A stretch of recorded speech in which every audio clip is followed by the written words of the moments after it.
to go.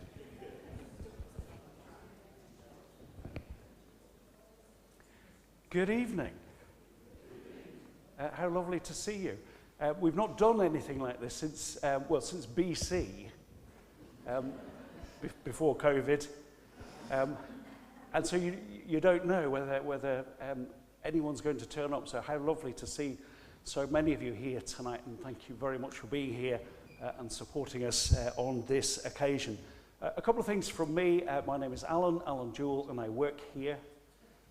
Is the impression I try to give, and my mum's still waiting for me to get a proper job, but until that time I'm vicar here at St Matthew's Stretton, also vicar of St Cross, Appleton Thorn, and I know some of you are friends from Appleton Thorn. It's lovely to have you with us tonight. In terms of practicalities, there is no toilet actually in the building. It's that corner. You have to go back out through the main door, round to your right, and come back in again. So if you do need the toilet during the evening, there's no interval or anything. We're going straight through. Do have a word with someone at the back, and they will direct you if you need any further help. We're not planning a fire drill as part of this evening's presentation. So if the alarm is raised, you must assume it's a real emergency and make your way out through the nearest available exit. And for most of you, that will be the main west door that you came in through. There is also a second exit up these stairs, through that door on your left, and then out through the choir vestry into that end, the east end, out into the churchyard. But most of you, I think it would be easiest to make your way out through the back. It is lovely to welcome Claire Olver, who is speaking to us this evening. She's been at least a couple of times before, but as I say, BC, before COVID, and so lovely to welcome Claire back. Many of you will know Claire as a local resident. And indeed, I'm told that Lower Stretton is a ghost town this evening because you brought most of your neighbours with you. So lovely to have you with us tonight. And others of us know her as local historian, particularly through her website, strettonhistory.wordpress.com. If you Google Stretton history, make sure you get the right Stretton, because there are a number of Strettons around, none as good, but make sure you find the right one. Tonight's talk is actually being live streamed, and it also will be recorded. So if the technology serves us well, there will be a recording available if anybody wants to revisit it or share it with others. Can I tell you about a couple of things coming up? In December, we have our Christmas tree festival. The church is open on the first 2 weekends in December, decorated with Christmas trees and other things, refreshments and so on. And it's an opportunity to see the church in a different light. And as part of that, so that's the 2 weekends, the first 2 weekends in December. And then on the Friday evening, our next event will be a concert with local talent, local musicians, singers, and so on. And if you've got a talent and you want to be part of the show, do please have a word, but do please come and join us on Friday, the 8th of December, for a local concert, local talent concert, as part of our Christmas tree festival. Somebody asked about Remembrance. Remembrance Sunday is on the 12th of November, and there will, of course, be a service here on the Sunday morning, which will include the 2-minute silence and laying of wreaths at the War Memorial. Equally, there will also be a service at St Cross, Appleton Thorn, on the morning of the 12th of November. We're also expecting to do a quiz at some point in November. We haven't pinned down a date for that, so look out for details if you'd like to come and support us by joining a quiz. Ask for details. You can find our website, stmatthewschurchstretton.org.uk. Again, Google St Matthew's Stretton. Make sure you've got the right St Matthew's on the right Stretton. And most of what we do is on that. We also have a Facebook page, as I think many of you will know. And you can find out information about what we're doing that way. If you want to join our mailing list, there is actually a piece of paper at the back. Just put your email address, write it clearly enough for me to read, and then we'll add you to the distribution list, and you'll get regular mailings about what we're up to. Thank you to those who have made donations to support the mission and ministry of this church. If you haven't been able to do that and you would like to, then there's a plate at the back for cash. We also have a couple of contactless card reading devices which are available. I would like to say thank you to Catherine, Carol and Jean, who have done the refreshments for tonight. Thank you to them for welcoming us and offering that hospitality as you arrived. And that's everything from me. So can I ask you please to welcome Claire Olver. Thank you very much.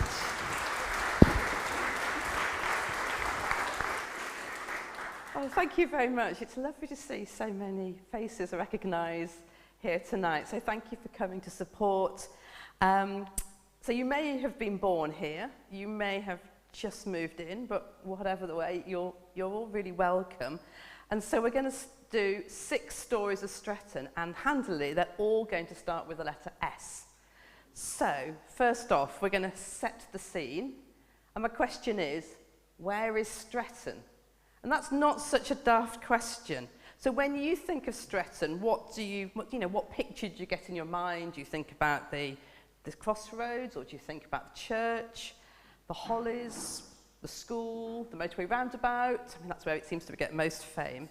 So when we're talking about Stretton, where is it? Because a lot of people think they live in Appleton, because the boundary of Stretton is actually not very clear when you're coming just along the road. And this modern map shows that when you've got the boundary there, it's not that clear. And even when you're driving down the 49 in towards Stockton Heath, you've got a sign for Appleton on the left, but actually on the right, it's still Stretton.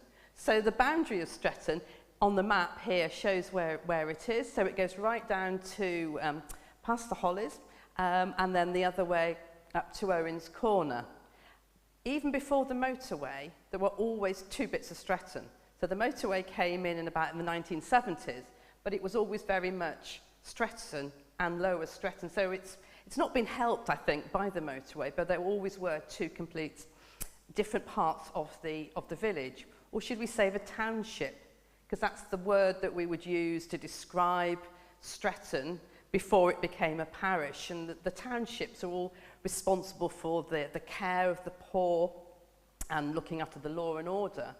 And there was an ecclesiastical parish, and within the parish of Great Budworth, there were 19 townships like Stretton. So Great Budworth was the biggest parish in Cheshire, an enormous place. And imagine having to go down to Great Budworth every time you wanted to baptise your child or to bury your dead. So there was a way around that, and we'll come on to that in a minute. So a little bit about the background, the population. It's grown a lot. So in 1811, so these are the first figures we've got, there were just 45 houses in Stretton and only 311 people. Today, 1,483 people, and I haven't counted the houses. So quite a significant increase, but it really stayed the same. Even until 1939, there were only 371 people. So it has grown tremendously over the last, 90 or so years. It is really high up, and you'll know that if you're coming up from Stockton Heath and you're coming up the hill, you see the temperature drop in the car. And actually the highest point was 300 feet above sea level, was exactly where the motorway is now. So it's no surprising why the farm is called Summit Farm, and the highest point was actually taken out when the motorway was built. So the foot of the tower here, the church, is the top of St Elphin's spire. When you think about St Elphin's spire, it's a really beautiful spire in the centre of town, and you think about the top of that spire, and it's really quite a significant spire. The bottom of this tower here is the top of there. And I understand, but I've never been up it, and Alan may be able to vouch, but on a good day you can see 7 counties from the top of the tower. And sort of continuing that theme, when houses were sold in 1858, it was talked about being a summer residence for the family, and talked about a high and a healthy position.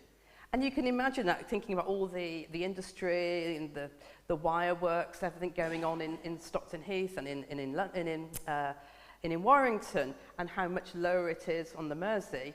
And you can imagine the amount of pollution, whereas up here, it was seen as a high and healthy position. So that's a little bit about sort of the background of Stretton. This is a question I want to ask you, and it's been doing the rounds on TikTok, I believe. How often do you think about the Roman Empire? Apparently, 4% of men aged 18 and older think about the Roman Empire most days. and 14% of men think about it once a month. So for 2 minutes or 30 seconds, we're all going to think about the Roman Empire, because the Roman Empire did have quite a big impact on this area. So what have the Romans ever done for us? Well, number one, given us the name of the village, which is Stretton, which means town on the street, and that street is King Street. And if you can see on this screen, where the church is, there's a dotted line, basically just coming out here, going up towards the corner near Owen's Corner, and then coming down up that way, we've got the main road to London. So we had not just one Roman road, we've actually got 2 Roman roads, because going east-west is another one. So Stretton grew up on the intersection of the 2 Roman roads. And I think the next slide shows what was the main road to London, which is quite hard to believe as you're walking past the Park Royal on your left, heading up the hill towards the Stretton Fox there. So that's setting the scene in terms of our, where we are. I'm going to have a look at sacred places. So we're going to talk about the churches, and actually, the first church in Stretton wasn't here. It was situated in Lower Stretton in Well Lane. So I know Well Lane quite well, and I know that lots of people here know Well Lane quite well. But if you're not familiar, the first church in Stretton was down Well Lane, so that's sort of over the motorway, and then Hanger left and Northwich Road.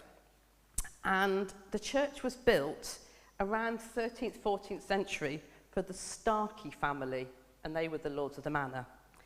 And it was convenient because it was slap bang between the 2 halls, the upper hall and the lower hall, and I'll show you a map of those in a minute. In 1527, Richard Starkey, he bequeathed money for a new steeple for a greater bell to be rung for the services. But by 1666, it was said to have been very ruinous. So that's not known why it fell into disrepair, maybe to do with the family, and we'll come on to the family in a bit. But there was record of a stork in the stained glass, and the stork has been the emblem of the Starkey family. We think the church was somewhere around, that's called chapel style on some of the old maps. It's around Tanyard Farm, and all you can see now are these huge, great sandstone blocks. They're under the hedges, they're in lots of people's gardens, lots of rockeries locally are made of them, and that's the only thing that's left to show. Although there is the name, Stork Cottage, just along to the 2 semis, just before you get to Owen's Corner, they're called Stork Cottage. So the history and the name continues. Whereas St Matthew's, where we're in now, in 1826, there was the first stone was laid for the church. So that was sort of the start of it. There was a notice went out for people to express interest in building this. And in 1827, this church was built. So I talked before about Great Budworth and having to go down there for your baptisms and your weddings and your funerals. This was built as what was called a chapel of ease, and it saved people from Stretton having to go down there. They could have gone to Grapon Hall or Daresbury, but you were supposed to register your marriages and your baptisms in the parish or in the township where you were.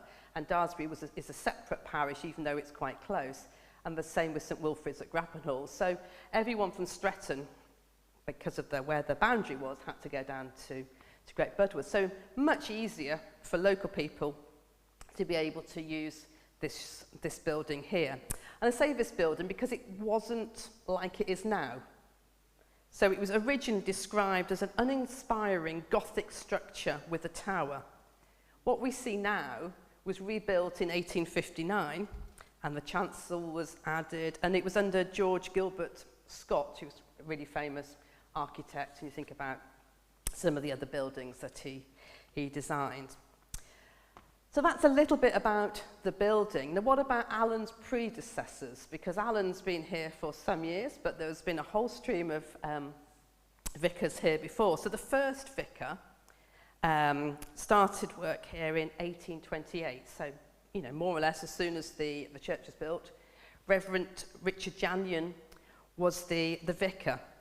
And on the way out, you'll see a stone just on the right by in the ground that talks about him and commemorates his death. And he died very young, age 41. It's quite a sad story.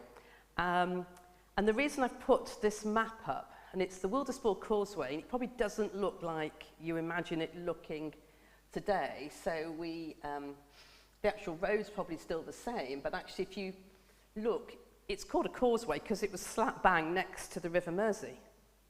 And now where all the houses are off Gainsborough Road and all there, that was where sort of the bed of the River Mersey was.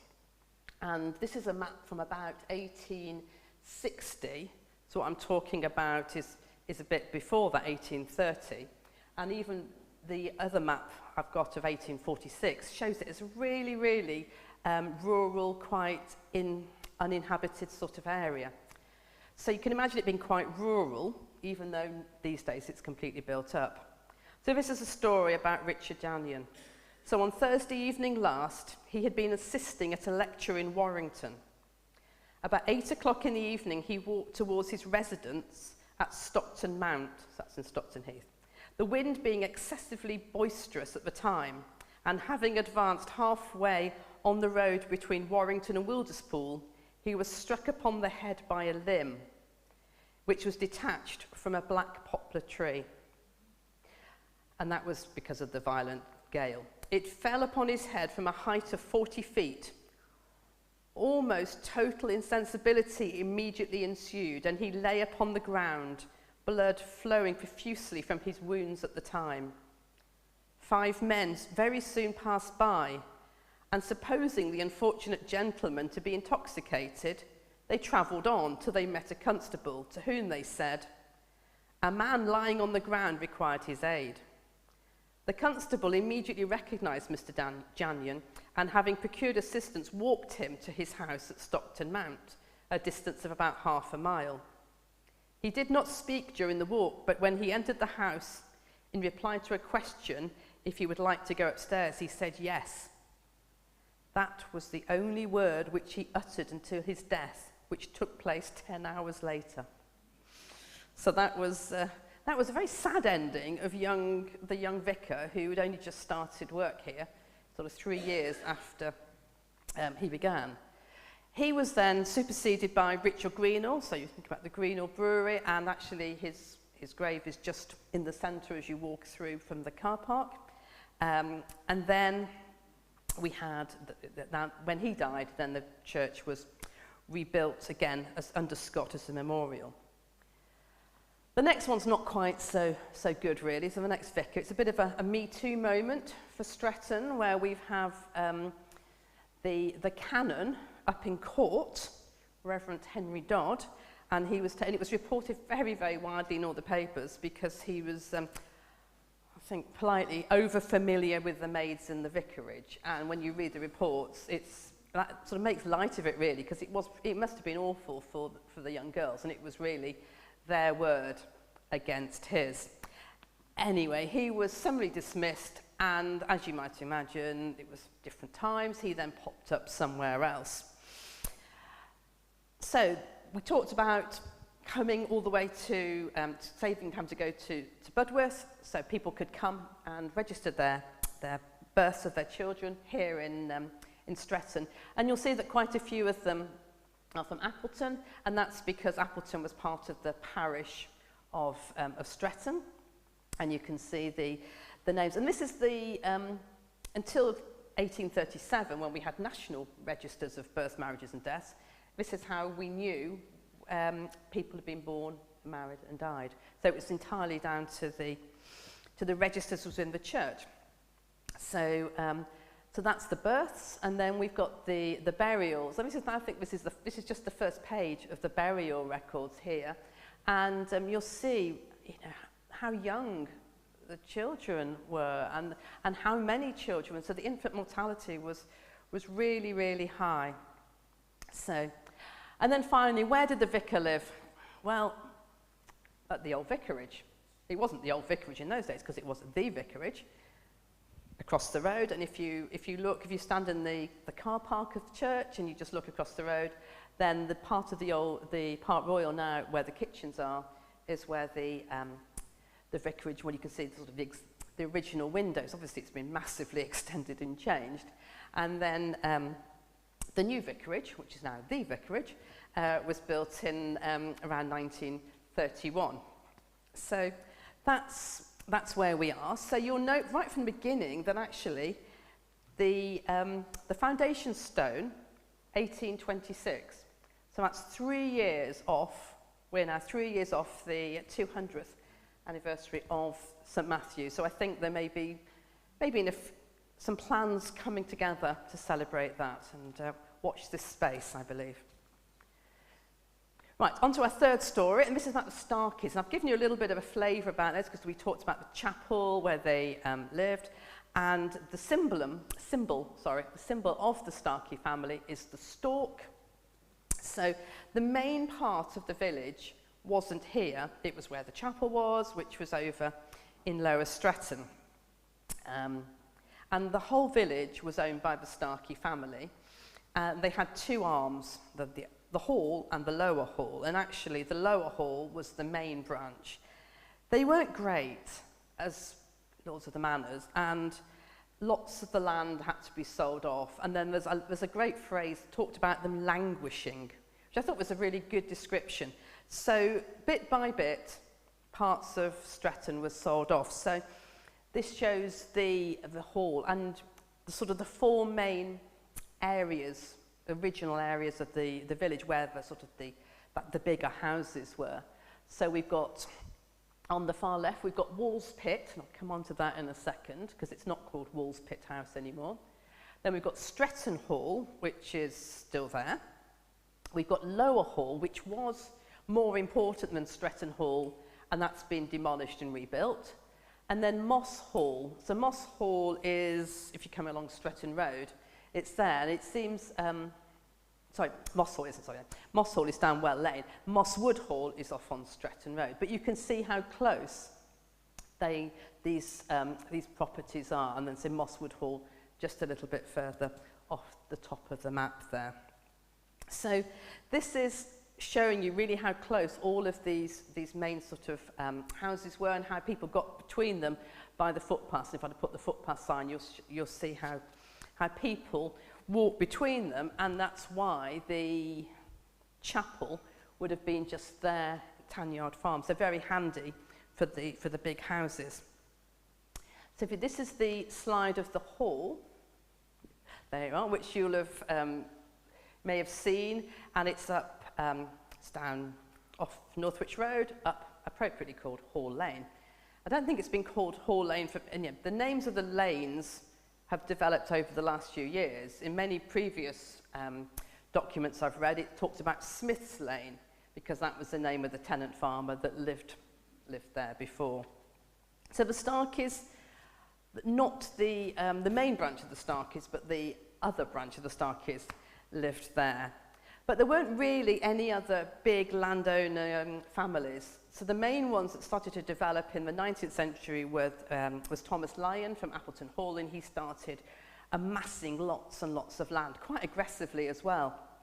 And if you look in the village, you'll see THL on some of the houses. You probably will have driven past and not noticed, but next time you do, have a look and you'll see that it's the letters are mixed together, but you'll be able to notice that. So that's a little bit about Stretton Hall and Thomas Lyon, and then just another one about Wall's Pit House. So you'll recognise that as not being Wall's Pit House anymore. That was then called the Hollow Tree, and now the Partridge. And this was named after a chap called Mr. Wall, who was knocking around there in the 1600s. The house was built in 1791, and it was called Wall's Pit because there was a huge pit in front of it, and I don't know whether people will remember that, but it was filled in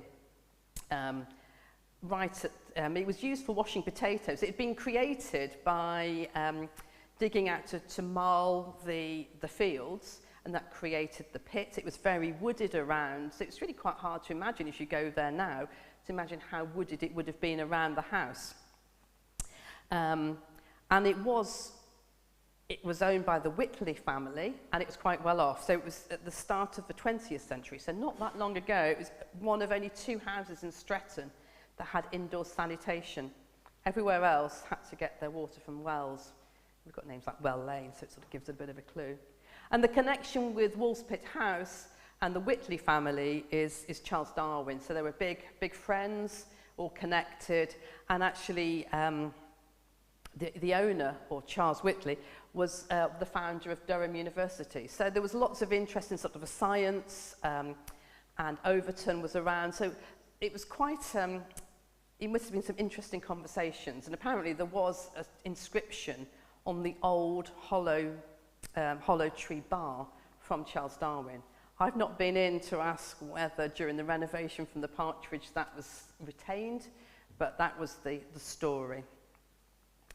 So that's a little bit about the people who lived here, but I've also been contacted by people who have been descendants of people who lived in Stretton that have moved to America. I can't tell you how many people and emails I've had from America with massive interest in Stretton, and you think, our little Stretton. And they've been tracking and tracing back their family all the way to Stretton and want to know more. But of course, when we get back so far, the records aren't as clear as they would be these days.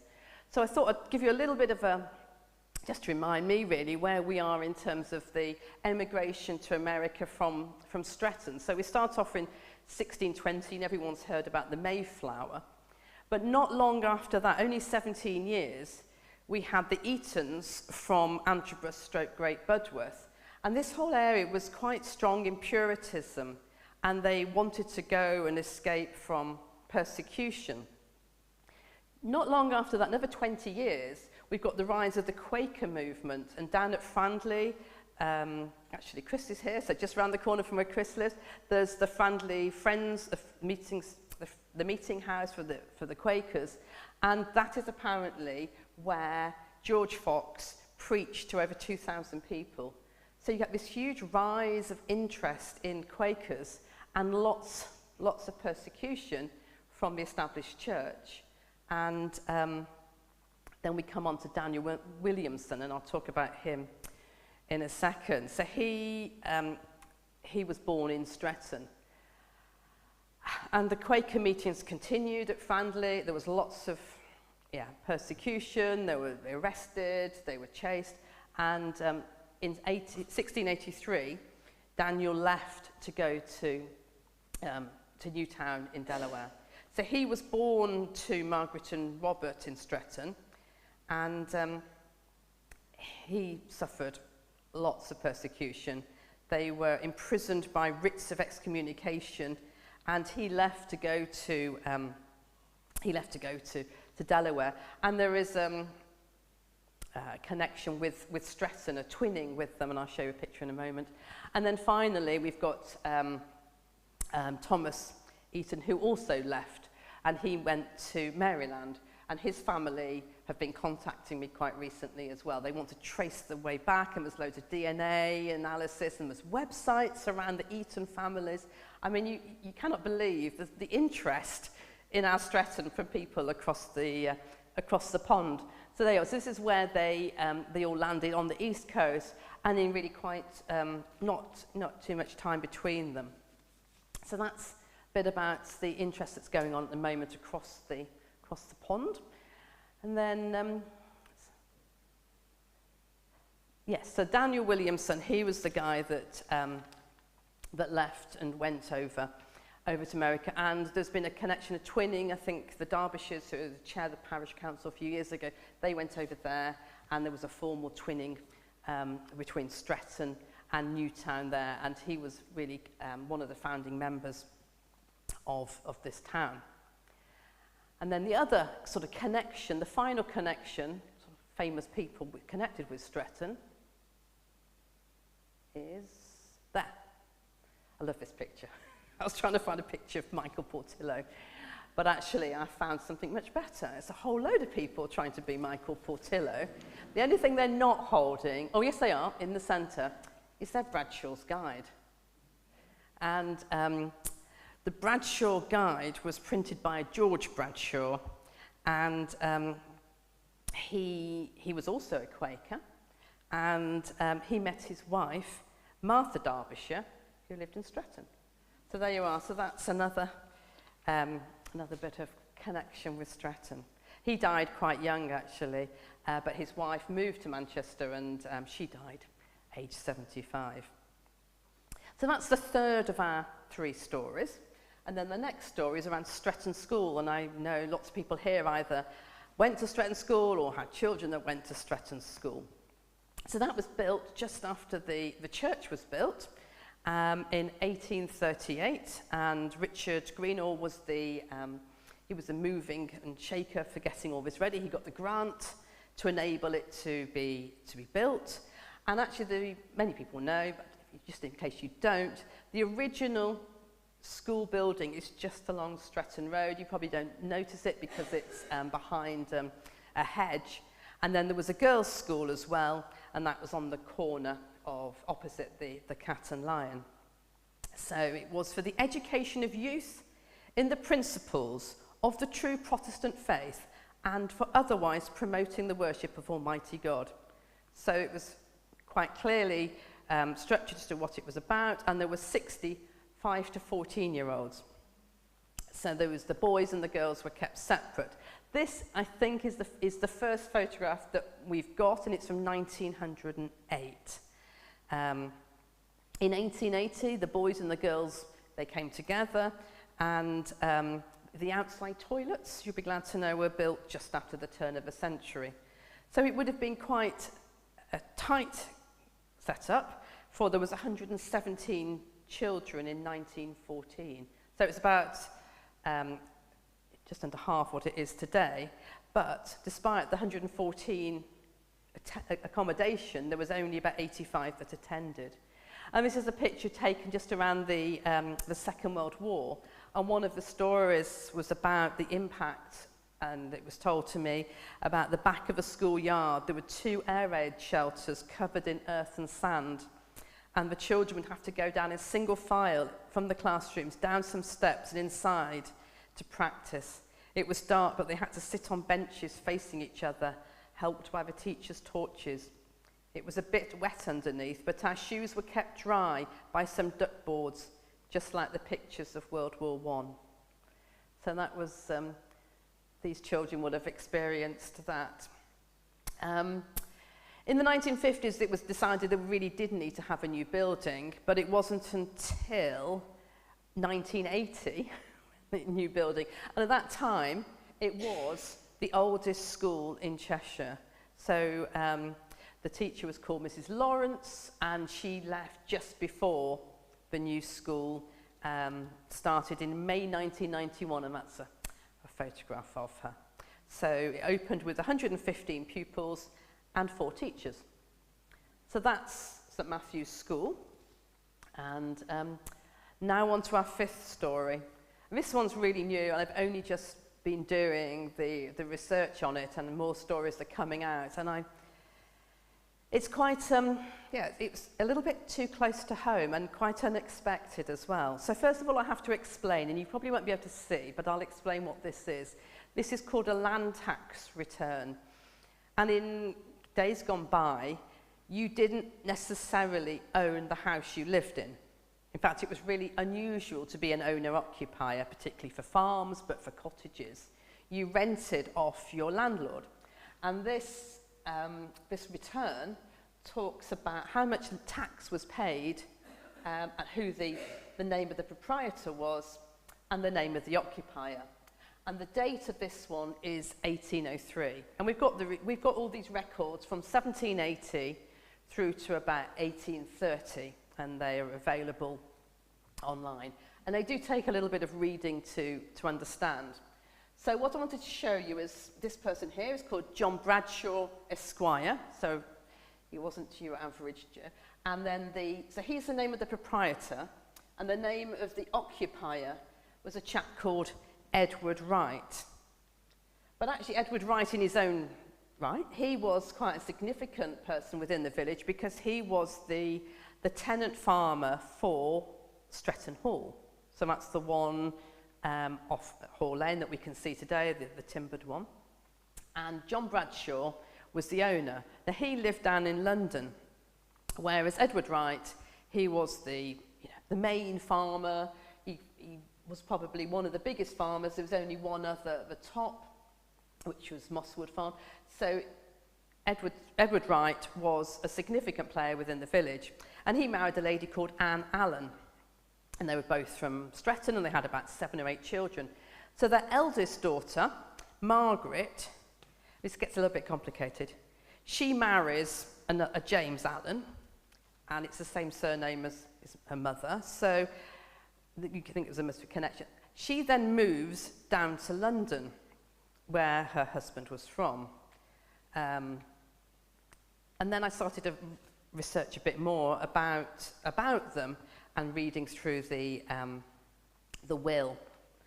And you get an interesting discovery, and we start to find out about the next slide, which is the if you can read that, it's the West India Planters and Merchants Committee. This is sounding a little bit different from what I expected. So this Margaret moves down to London just after her marriage. She was only sort of 20, 21. And she moves in with her husband, James Allen. And it turns out, as I'm looking through the records, that he's the secretary, so he's the only paid staff of the West India Planters and Merchants. And that organisation played a really major role in resisting the abolition of slavery and promoting slavery. And he was a really significant chap. And when he died quite young, and for his death was then announced in all the papers, which is actually quite unusual because that doesn't normally happen. And so then I started to look a bit more into this committee, and then we find out that there's a John Bradshaw who's a member of this committee, and then of course John Bradshaw is the guy who's the owner of Stretton Hall, and he is descended by marriage from the Starkey family, and they were, say, a significant lobby group, but not only was he a lobby group, he actually was a slave owner. And so my geography then of the Caribbean came a bit more, and I found out about this island called St. Croix. I don't know how you pronounce it, but it was a Danish island that's now in the US Virgin Islands. And he and his brother, John's brother, Thomas and John, they traded in sugar and other goods that were all produced by slaves. And John, his son, original John, his son, then also inherited Stretton Hall, and he became a very wealthy merchant banker and continued within the slave trade. And they owned several plantations within this, and I think there's a few photographs of what it looks like, and then sadly some of the slaves. And Sion Hill was one of the plantations that was owned, and that was in 1756. So eventually, in the 19th century, the abolition of slavery came about. It was abolished, but the power and the wealth still remained, and the Bradshaws continue to be one of the powerful families of Stretton right up until the end of that century.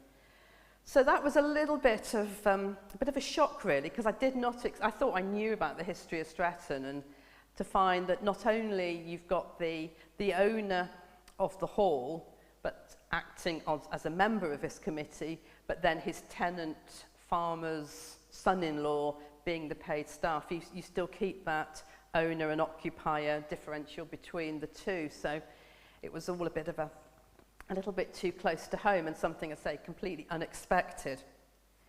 And then finally, we'll just end on a happier note, which is around Stretton in the 1920s. And so we'll start off with a map of Stretton, and you can see very clearly the Roman road still there across here, and obviously the absence of the motorway, and there were 353 residents. So what we've used to look at this is census returns. So it's a little bit pale there, but the 1921 census has just been released a year or so ago. And so I spent some time transcribing that and doing a little bit of analysis to see what Stretton was like 100 years ago. And the census by 1921 is really good compared to what it was in 1841. So when the first census returns we've got go back 1841, and basically you get a name of just a list of names, and you get if they're adults, you get their age rounded up to the nearest 5 years. So you don't get an awful lot of information. Maybe you get whether or not they were born in Cheshire, yes or no, and a bit of an occupation. But by 1921, we're getting really a lot more information than we had then. So we've got the age, we've got whether they're married or single, we've got where they were born. And then really interestingly, we've got information around what they were doing by jobs and who their employers were as well. So we'll just have a little look at some of the things I found out.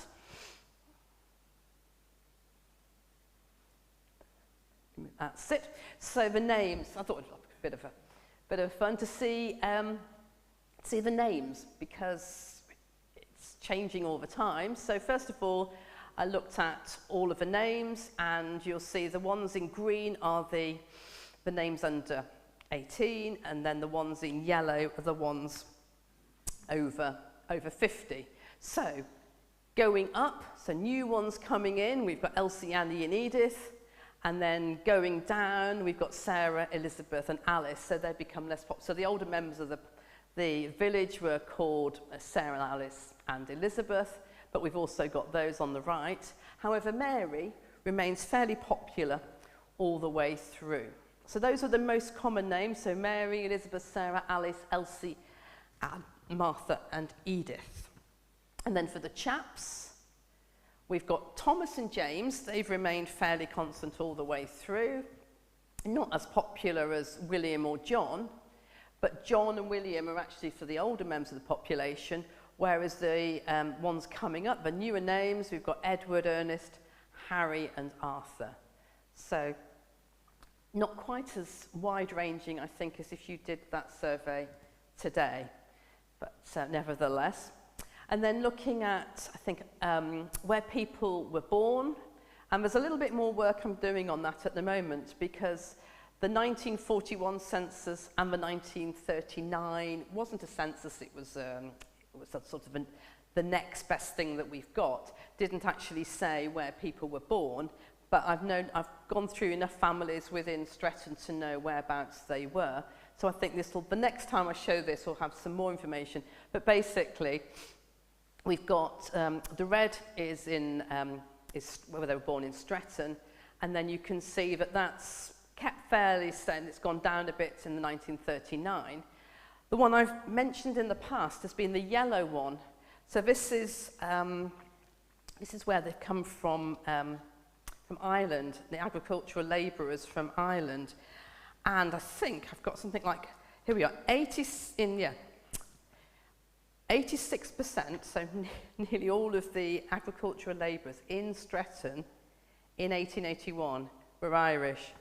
So 1 in 4 adult males in Stretton was Irish. Massive impact on the village. You can imagine that that number, and a lot of them lived over in Lower Stretton, and there was lots of reports of beer drinking at the Ring of Bells, and fights and noise. So it would have been quite an interesting time being there. But almost as soon as they came, they then left. And in fact, in the First World War, there was a real shortage of agricultural workers, and there was lots of reports in the newspapers, and having to use girls, I mean, I haven't thought of it. Farmers were not happy because their agricultural labourers were being called up to fight, and they were saying, we need to have people here to tend the land.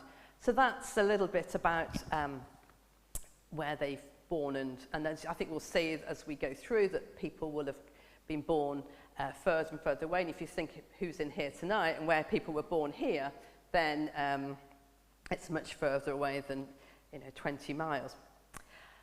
And then I looked at the female occupation, because that's what we're able to look at with the census, and the green is all around domestic, they're either not employed outside, they're doing what is called home duties. 13% were actually doing domestic services, but for other paid employers, so they were cooks or a housekeeper.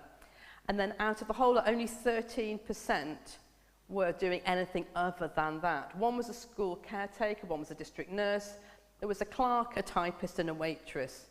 But all of those clerks and typists were under 26. So it's the start of a real change. So we'll see this more with the men as well. So I've done the same for the men. So you know, the blue, no point guessing that. The blue is agriculture. But then we've also got bricklayers, people involved in motor industry. And then of the employers of the agricultural sector, a quarter of them had their own, were either their own farms or they had their own account.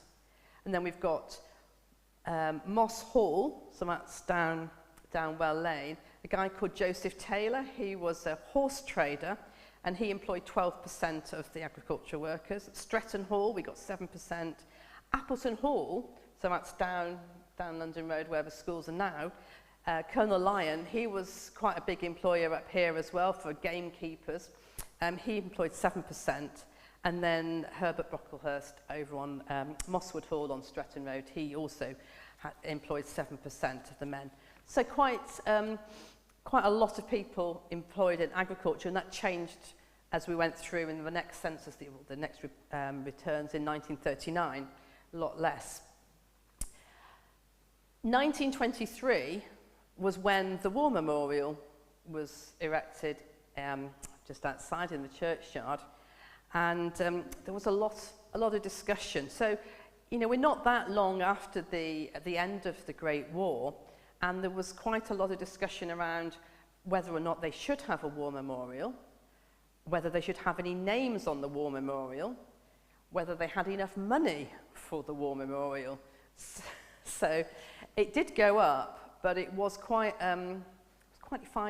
finely balanced, and there was lots of votes by other men as to whether it should or shouldn't and what should be on it and whether it should be in church or...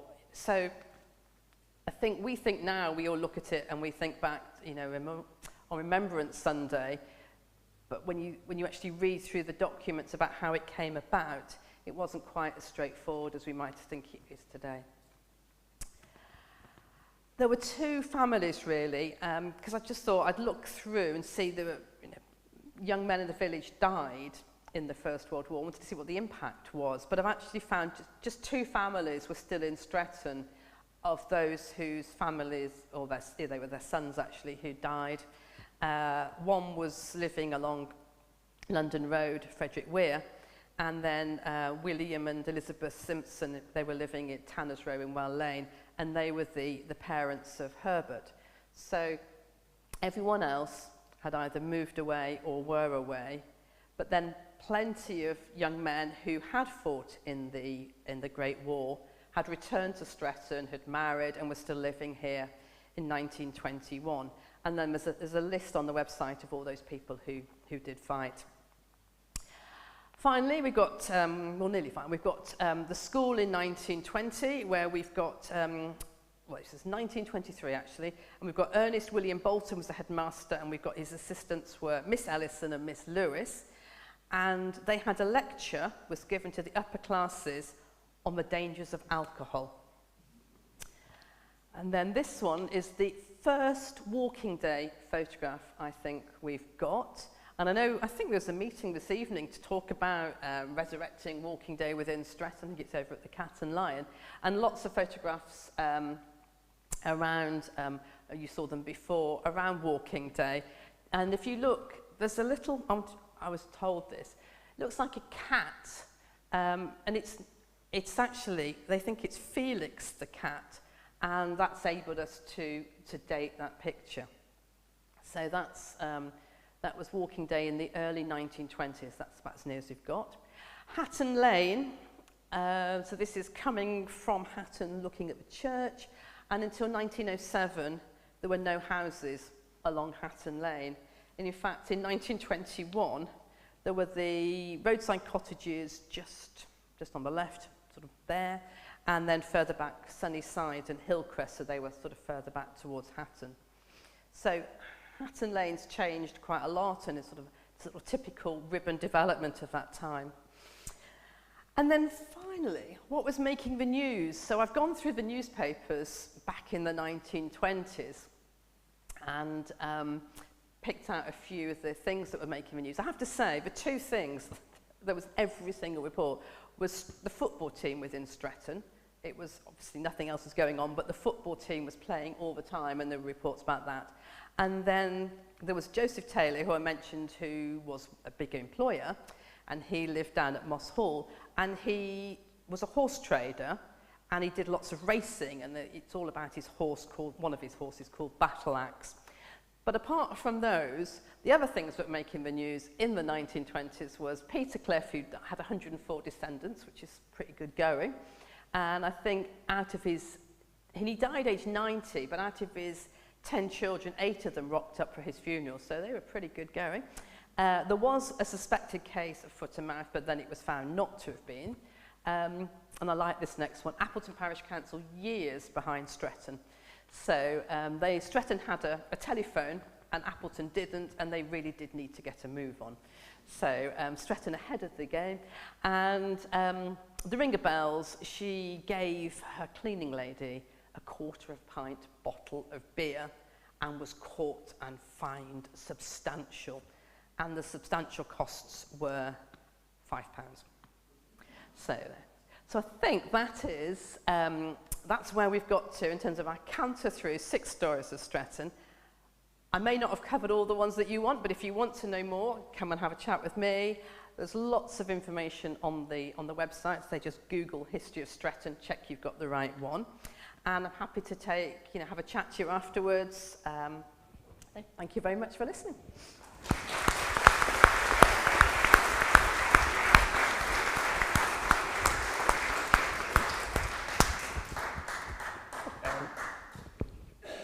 Thank you so much, Claire. Again, interesting, enjoyable, and challenging in places to know the history of this place. There are some things about every community's history that are challenging.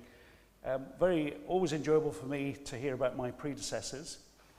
I've lived longer than some of them already, and with Canon Dodds, I might not go down in history as the worst vicar ever. No. Here at St Matthew's in Stretton. As Claire mentioned, we are looking now forwards. We're 3 years away just about from the 200th anniversary of the laying of the foundation stone here. And so as a church we're thinking, well, what do we need to do in the next few years to ensure this church and its mission and ministry for the next 2 centuries? So I was just about to say, we'll invite you back. We're not in 2 centuries. We will get you back, and perhaps something around the 200th anniversary would be a good sort of time to invite Claire back. As she says, if you want to come and have a chat with her, she's available. And so will you join me one more time and just say thank you very much to Claire for her presentation. Thank you.